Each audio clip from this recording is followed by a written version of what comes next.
This is Danielle Yawowiecka with the BBC News. Hello.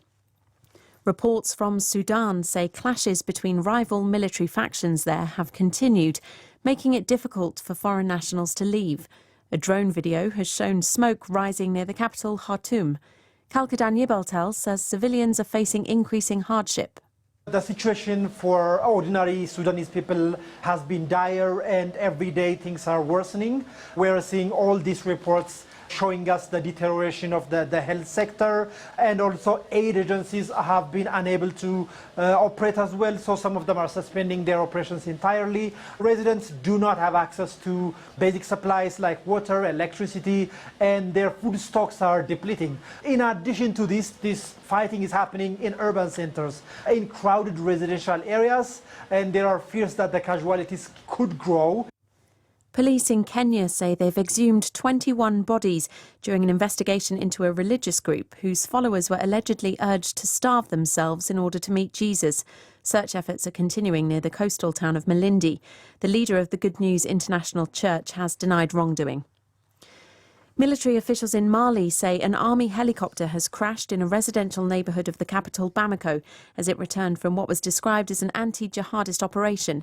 The crash came hours after an ambush by suspected jihadists on a military camp in the central Malian town of Savare, where Russian nationals are based. Mayani Jones explains.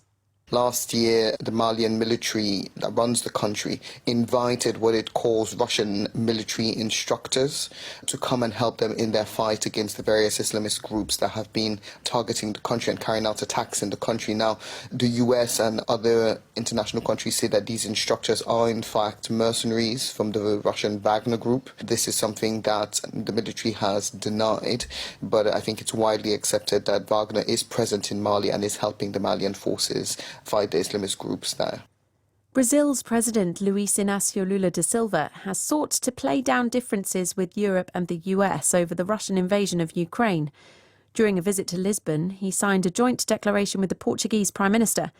Alison Roberts is in the Portuguese capital. Mr. Lula da Silva recently angered Ukraine and its supporters by saying that both it and Russia had decided to go to war and that the US was fomenting the fighting. He reiterated his proposal for a group of countries, including Brazil, to mediate a resolution. Later, after a bilateral summit, he and Portugal's Prime Minister Antonio Costa issued a joint declaration saying that their governments deplore the violation of Ukraine's territorial integrity and Russia's annexation of some areas. The statement also calls for a just and lasting peace between the two sides. You're listening to the World News from the BBC.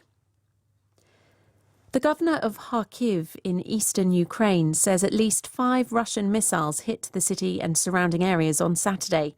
He said one missile damaged residential buildings and started a fire in Kharkiv city, while another hit a house in a nearby village.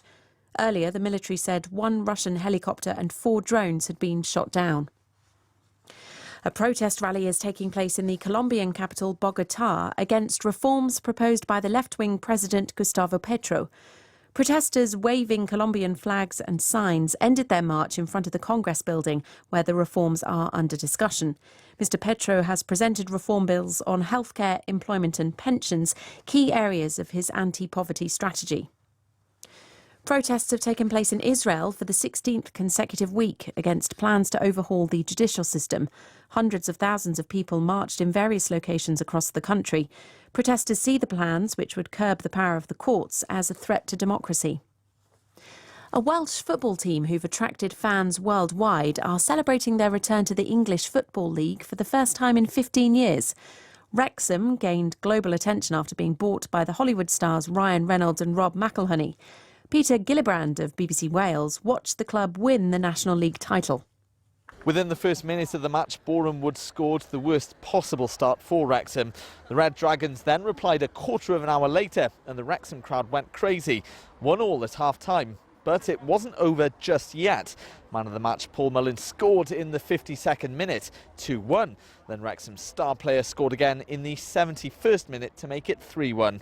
After a tense final period, the final whistle came, sending the crowd into ecstasy. The stadium was covered in a red mist as flares went off. The fans invaded the pitch to be alongside Hollywood co-owners Ryan Reynolds and Rob McElhenney. BBC News.